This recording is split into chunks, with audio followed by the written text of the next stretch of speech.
राम राम भाई सारी बहना ने श्रावण मातम में आज आप फिर से आपका स्वागत है। आज पढ़ाएंगे आप 7वां अध्याय। ध्यान से सुनिए भाई सारे। मंगलवार की व्रत कथा। भगवान शंकर ने सनत कुमार से कहा, अब मैं तुम्हें मंगलवार का व्रत की कथा का महात्म सुनाता हूँ, ध्यान से सुनो।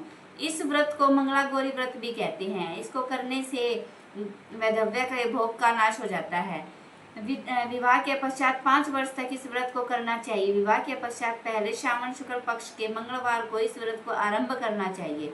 पुष्प मंडप का निर्माण करके केले के स्तंभों से सुशोभित करना चाहिए। उसे अनेक प्रकार के फलों और रेशमी कपड़ों से विभूषित करें। मंडप में देवी की सोने की प्रतिमा अथवा किसी भी अन्य धातु की प्रतिमा बनाकर स्थापित करनी चाहिए। उस प्रतिमा में मंगला गौरी के 16 श्रृंगारों से उपचार कर 16 दूबों से दलों को बनाए, 16 चिड़चिड़ा दलों से, 16 चावल के, 16 चने की दाल के दानों से अर्चना करनी चाहिए। 16 बत्तियों वाले दीपक या 16 दीप जलाकर भक्ति पूर्वक दही चावलों का नैवेद्य अर्पण करना चाहिए। देवी के निकट सिल लोढ़ा आदि रखना चाहिए। इस तरह विवाह उपरांत 5 वर्ष तक व्रत करना चाहिए। 5 वर्ष के पश्चात उद्यापन करना चाहिए और बाना देना चाहिए। अब मैं तुम्हें बाने के बारे में बताता हूँ। मंगला गौरी की एक पल सोने की प्रतिमा या अपनी सामर्थ्य के अनुसार सोने की प्रतिमा बनवाएं। अपनी सामर्थ्य के अनुसार सोने अथवा चांदी के निर्मित घड़े को चावलों से भरें। उसके ऊपर पहनने के वस्त्र, साड़ी, ब्लाउज रखें। उसके ऊपर मंगला गौरी की प्रतिमा रखें। देवी के समीप सिल लोढ़ा रखें। सिल लोढ़ा रखने आदि या चांदी या सोने का होना चाहिए। इस प्रकार माता के लिए बाना देना चाहिए। इसके बाद 16 सुहागन ब्राह्मणियों को भोजन करवाना चाहिए। इस प्रकार व्रत करने मात्र से 7 जन्म तक सौभाग्य अटल रहता है। ब्रह्मपुत्र सनत कुमार ने भगवान शंकर से पूछा, इस व्रत को पहले किसने किया और उसका क्या फल मिलता है? भगवान शंकर ने बताया, पूर्व काल में कुरुक्षेत्र में श्रुति कीर्ति नाम का राजा रहता था। वह शास्त्रों का ज्ञाता था, उसका कोई शत्रु नहीं था। वह 64 कलाओं का ज्ञाता, धनुर्विद्या में निपुण था। उससे सब प्रकार के सुख था, परंतु उसके कोई संतान नहीं थी। इसी कारण वह दुखी रहता था। उसने संतान के लिए देवी की आराधना की। एक दिन देवी ने उसकी आराधना से प्रसन्न होकर उसे साक्षात दर्शन दिए और उससे वर मांगने के लिए कहा। श्रुति कीर्ति ने देवी से एक पुत्र की मांग की। राजा के वचनों को सुनकर देवी मुस्कुराई। देवी बोली, हे राजन, तुमने एक दुर्लभ वस्तु की याचना की है, फिर भी मैं तुम्हें पुत्र अवश्य दूंगी। तुम्हें एक गुणवान पुत्र प्राप्त होगा, परंतु उसकी आयु 16 वर्ष की होगी। हाँ, यदि एक सुंदर तथा विद्या विहीन पुत्र चाहिए तो मैं तुम्हें बहुत समय तक जीवित रहने वाला पुत्र दूंगी। अब आओ, तुम्हें मैं बताता हूँ। आप बताओ तुम्हें कैसा पुत्र चाहिए? राजा ने अपनी रानी से विचार विमर्श कर गुणी पुत्र की मांग की। देवी ने कहा, हे राजन, मेरे मंदिर के मुख्य द्वार पर आम का पेड़ है, उसका एक आम तोड़ कर ले आओ और उसे रानी को खिला दो, तुम्हारी इच्छा पूर्ण हो जाएगी। राजा ने देवी की आज्ञा अनुसार रानी को आम्रफल ले जाकर खिला दिया। 10वें महीने रानी को एक सुंदर पुत्र पैदा हुआ। हर्ष शोक से संपन्न राजा ने राजकुमार का जात कर्म आदि संस्कार कर दिया। राजा ने राजकुमार का नाम चिरायु रखा। राजकुमार चांद की तरह बढ़ने लगा। अब वह 15 साल का गुणी संपन्न और सुंदर बालक हो गया। राजकुमार का 16वां साल शुरू हो गया। रानी को चिंता होने लगी। राजा ने सोचा कि यह पुत्र बड़े ही कष्टों से प्राप्त हुआ, मैं इसकी मृत्यु अपनी आंखों के सामने नहीं देख सकता। यह सोचकर राजा ने राजकुमार चिरायु को अपने मामा के साथ काशी जी भेजने का निश्चय किया। रानी ने अपने भाई से कहा, तुम कार्तिक का वेश धारण कर राजकुमार चिरायु को काशी जी ले जाओ। मैंने इसके जन्म से पूर्व भगवान मृत्युंजय से प्रार्थना की थी कि हे विश्वदेव, पुत्र की प्राप्ति पर जगतपति की यात्रा के लिए भेजूंगी, इसलिए तुम इसे काशी जी ले जाओ। इसकी रक्षा का भार अब तुम्हारे कंधों पर है। अपनी बहन की आज्ञा मानकर वह चिरायु को काशी जी ले गया। कई दिन की यात्रा के बाद आनंद नगर पहुंचे। आनंद नगर का राजा वीरसेन था। राजा के सरगुण संपन्न रूपवान मंगला गौरी नाम की राजकुमारी थी। उस समय वह राजकुमारी सखियों सहित बगीचे में खेल रही थी। उसी समय राजा चिरायु भी अपने मामा के साथ वहां पहुंचा। वे बालिकाओं की क्रीड़ा देखने के लिए वहां रुक गया। राजकुमारी की सहेलियों में से एक सहेली क्रोध से भरकर राजकुमार चिरायु को ठंडा कहा। राजकुमारी ने अपनी सहेलियों को कहा, हे सखी, तुम ऐसे दुर्वचन क्यों बोल रही हो? मेरे साथ अयोग्य वाणी बोलने वाला कोई भी नहीं है। देखो, मंगला गौरी के प्रसाद एवं मंगला गौरी के व्रत के प्रभाव से मेरे हाथ से जिसके माथे पर चावल गिर जाएंगे उसी के साथ मेरा विवाह होगा।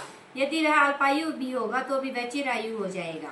इसके बाद सभी बालिकाएं अपने अपने घरों को चली गई। राजकुमारी भी राजमहल में लौट गई। उसी दिन राजकुमारी मंगला गौरी का विवाह बाल्हिक देश के राजा दृढ़ धर्मा के पुत्र सुकेतु के साथ होने वाला था। परंतु सुकेतु मूर्ख, कुरूप और बहरा था। वह इस बात का पता राजा वीरसेन को नहीं था। अतः वर पक्ष वालों ने विवाह मंडप में एक अन्य अच्छा वर ले जाने का निश्चय किया। विवाह उपरांत प्रस्तुत वर को भगा दिया जाएगा। इस प्रकार सुकेतु राजकुमारी को अपने देश ले जाएगा। ऐसा विचार कर वर पक्ष वालों ने कुछ आदमी चिरायु के मामा के पास भेजे और बोले, यह बालक हमें दे दो, इसके द्वारा हमारा काम सिद्ध होने वाला है। इस पृथ्वी पर परोपकार से बढ़कर कोई भी दूसरा काम नहीं है। उन आदमियों की बात सुनकर राजकुमार चिरायु का मामा राजी हो गया, क्योंकि वह बगीचे में मंगला गौरी की बात सुन चुका था। वह उन आदमियों से बोला, आप लोग इस लड़के को क्यों ले जाना चाहते हो? विवाह के लिए वस्त्र गहने तो मांगे जा सकते हैं, लेकिन वर को तो नहीं मांगा जा सकता। फिर भी आपकी बात रखते हुए लड़का आपके साथ भेज रहा हूँ। वर पक्ष वाले लोग चिरायु को मंडप में ले गए। विवाह कार्य संपन्न हो गया। विवाह के बाद रात को जब राजकुमार चिरायु मंगला गौरी के साथ सोया, उसी दिन उसका 16 सोमवार का व्रत समाप्त हो रहा था। ठीक उसी समय काल सर्प का रूप धारण करके वहां आया। संयोगवश उसी राजकुमारी मंगला गौरी की नींद खुल गई। उसने सांप को देखा तो राजकुमारी ने सांप की पूजा की। उसे पीने के लिए बहुत सा दूध भी दिया। मंगला गौरी ने कहा, मैं उत्तम व्रत करती हूँ, मेरे पति देव को छोड़ दो। अब मैं तुम्हें चिरायु होने का आशीर्वाद भी देती हूँ। देखते ही देखते सांप कमंडल में घुस गया। राजकुमारी ने अपनी चोली से कमंडल को मुख बंद कर दिया। उसी समय राजकुमार चिरायु अपने शरीर के अंगों को ऐंठते हुए उठकर बैठ गया। उसने राजकुमारी से कहा, मुझे बहुत भूख लगी है। राजकुमारी ने राजा के समीप रखे हुए लड्डू उसे दे दिए। राजकुमार को खाने के लिए दिए। राजकुमार ने प्रसन्नता पूर्वक लड्डू खाए। हाथों को धोते समय उनके हाथ से मुट्ठी गिर गई। वह खान पान कर फिर से सो गया। राजकुमारी कमंडल में बंद सांप को बाहर फेंकने के लिए चली गई, लेकिन विधि के विधान से बाहर जाने पर चमकते हार की कांति को देखकर वह चकित रह गई। उसने हार को अपने गले में पहन लिया। कुछ रात शेष रहने पर चिरायु का मामा उसे ले गया।